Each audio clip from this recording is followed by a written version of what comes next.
Hey, what's up guys? So this is going to be kind of a follow-up video to our last video that we posted that was describing my experience with the Canon 28-70 f2 RF lens.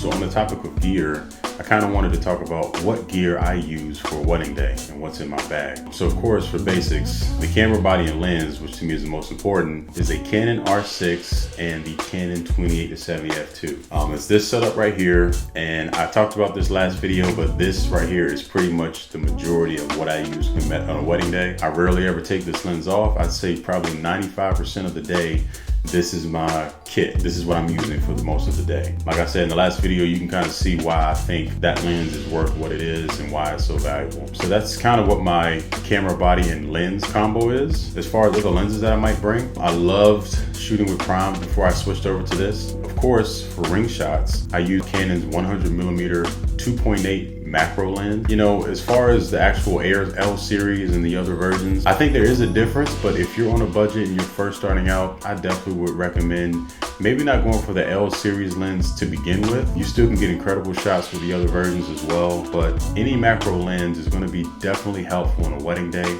when you want to get nice ring shots or any other detailed photos where you can focus in and hone in on those small details. So of course I'll bring a macro lens. Another piece of equipment that I think is just as equally important is the holsters that I use on a wedding day. I use Holdfast's Money Maker. I bought this probably 6 to 7 years ago. I'm sure they've made improvements in different versions of it now, but mine is still doing good. So that tells you a lot about the quality. They are very good with customer service, and I've had no issues with mine since. It does help me when I'm using a lens that's this heavy, because it gives my hands a break, my arms a break, which goes a long way if you're working for 8 hours or 10 hours and you're holding 2 cameras and switching lenses and stuff like that. So plus, you know, it helps you to be hands-free for whatever reason if you need to do anything. So I definitely would recommend maybe getting some type of holster, or, you know, there's different versions of that and different brands that you can look in. But Holdfast has definitely been good for what I've needed to be. Another piece of equipment that has really helped us and been a big game changer is a styling mat. Now, of course, this is more so where my wife shines.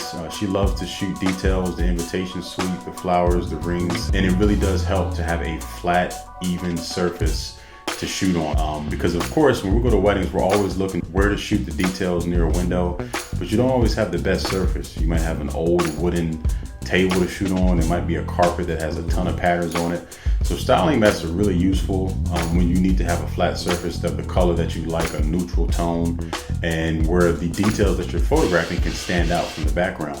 Now you can buy these from so many different places in Amazon, or you can make your own. There's so many tutorials on YouTube and TikTok, Instagram of how to make your own styling board, but whatever it may be, definitely it's good to have a styling mat to improve your detail photos for sure. Last thing I'll talk about that's in my kit when I go to weddings, when I pack, is extra cameras and extra batteries. Fingers crossed, knock on wood, I haven't had an issue with any of my cameras failing for whatever reason, just not working, or batteries dying or anything like that. But I at least always have 4 cameras total with me when I go to wedding. I have 2 versions of the Canon R6, but I also have 2 of my older cameras with me, a 5D Mark III.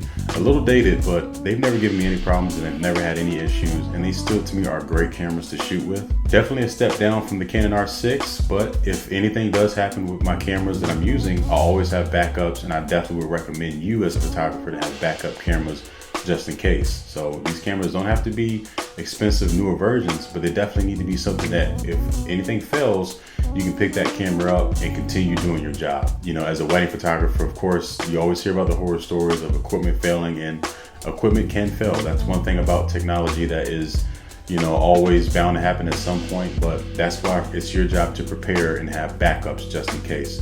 So I have 2 Canon 5D Mark IIIs just in case something happens to my Canon R6. Now guys, this is just a few of the things, but these are the things that I feel are most important for a wedding day and that definitely help me make a difference. There's other little things that I include, like the type of case that I use, different things that I include in like an emergency kit just in case brides need it, like scissors, tape, or whatever things may be. You never know what could happen on a wedding day. Of course, I have plenty of memory cards. You know, there's never too many of those that you can have, so I always try to stack up on some when I can. One thing I have been doing lately is packing a cooler just of like quick snacks to eat for me and my wife. This last year, my wife shot a lot of the weddings while she was in the early stages of pregnancy, So having snacks and stuff was very important because she was eating for two. I just got used to it, so now I do it as a routine, and it definitely comes in handy. I've only had a few occasions where I haven't had a chance to eat at a wedding, but if it does happen, it's good to have a granola bar, a sandwich, a Gatorade, anything to give you a little bit of a little bit of sugar just to get you through the day. Like I said, these are just a few quick things. Drop your list of things that you include in your kit, in your gear bag when you go to a wedding. I'd love to hear it in the comments. Next video, I'll go more in depth and talk about everything that I use. But for now, these are just the essentials that I feel like would definitely help any wedding photographer prepare for a wedding day. Thanks for watching, guys. I hope that you liked it. Feel free to subscribe. It really does help us out, and we can't wait to bring you more content.